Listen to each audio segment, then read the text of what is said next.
Golf Unity, the most popular golf infotainment podcast in town. Welcome, everyone, to Golf Unity, the most popular golf infotainment podcast in town. You've landed on Deep Dive episode 36. Great to be diving in again. Absolutely. Today, we're cutting through the noise, really digging into the whirlwind that is pro golf right now. He sent us some fantastic sources. Yeah, lots to unpack. Right. Our mission is simple: pull out the most surprising stuff, the key insights. So let's just jump right in. That finish at the 2025 Travelers Championship. Wow. What a finish is right. Yeah. Keegan Bradley, he grabbed that win, called it euphoric, birdied the 72nd hole. Just edged out Fleetwood and Henley, and Bradley, the Ryder Cup captain, walks away with what, $3.6 million? Yep, a cool $3.6 million, not a bad payday. Not bad at all. But okay, the other side of that coin, Tommy Fleetwood, the heartbreak there, leading for 71 holes. 71, and then the 3-putt on the last. Ouch. I mean, for someone with 42 top 10s still chasing that first PGA Tour win after like 159 starts, what does that do to you mentally? He said he felt upset, angry. Oh, it's got to be just gut-wrenching. It really does. It's not just, losing a tournament. It's that cumulative weight. It tests everything, your belief, after putting in all that work. You could almost feel it, couldn't you? That raw emotion. It's a stark reminder of the pressure these guys are under. Exactly. Huge pressure. And hey, let's not forget Scottie Scheffler and Rory McIlroy finishing strong too, T6. Right. Scheffler especially, talk about grit. He had that really rough middle round. Oh yeah, the double bogeys, the triple. And he still battled back for a top finish. Yeah. That kind of fight, that's impressive. Speaks volumes about his mental game, totally. And then something you almost never see, Jordan Spieth withdrawing. First time ever on the PGA Tour for him, right? After nearly 300 starts. Yeah, 297 starts, right. An upper back injury, he said. Called it very random, unfortunate. Just shows, nobody's immune. Definitely not. Okay, shifting gears a bit, let's talk future. Charlie Woods, Tiger's son, 16 years old. He's making some serious waves in junior golf. He really is. Yeah. Winning that playoff to get back into the U.S. Junior Amateur again, that's big. And that performance at the Team TaylorMade Invitational, going 15 under. 25 birdies and an eagle. Yeah, I mean, proving he can really go toe-to-toe with some of the nation's top junior golfers. That's not just hype. It's significant.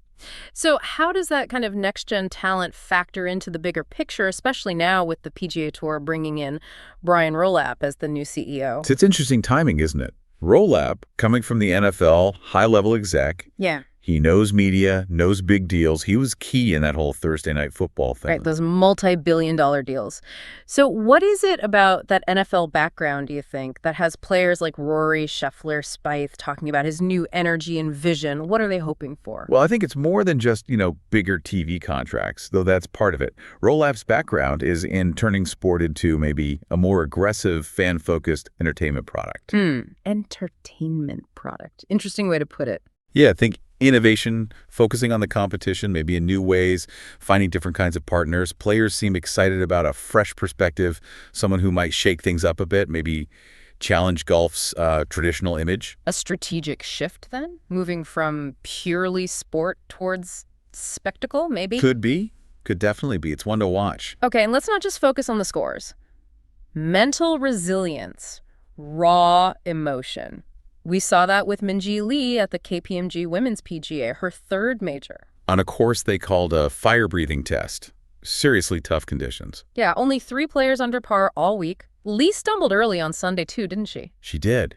But she pulled it back together, showcased a really changed mindset, she said. That switch to the long putter seemed crucial, too. She admitted being nervous, though. Oh, for sure. She said she definitely was nervous, but managed myself really well. And that's the key at that level, isn't it? Managing yourself under fire. Absolutely. And sometimes that emotion just boils over, like Wyndham Clark. Yeah. The incidents at the U.S. Open, damaging the locker, and throwing the driver at the PGA Championship. He apologized, said, "I made a mistake that I deeply regret." It just highlights that intense pressure cooker they're in. It really does. It's a mess. We see the polished finishes, but underneath, I mean, who hasn't felt like throwing a club, right? The difference is their moments are broadcast globally. And true. A reminder they're human, even at the absolute peak. Intensely human. So, wrapping this up, what's the takeaway for you, the listener or the fan?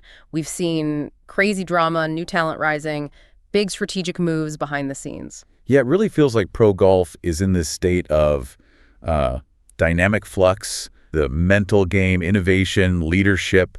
It's all just as critical as a perfect swing right now. Definitely. So here's something to chew on, a little provocative thought for you. Okay, let's hear it. With an NFL veteran steering the PGA Tour now and seeing how unpredictable and emotional the competition is, are we heading into an era where entertainment in golf gets, well, bolder, more aggressive?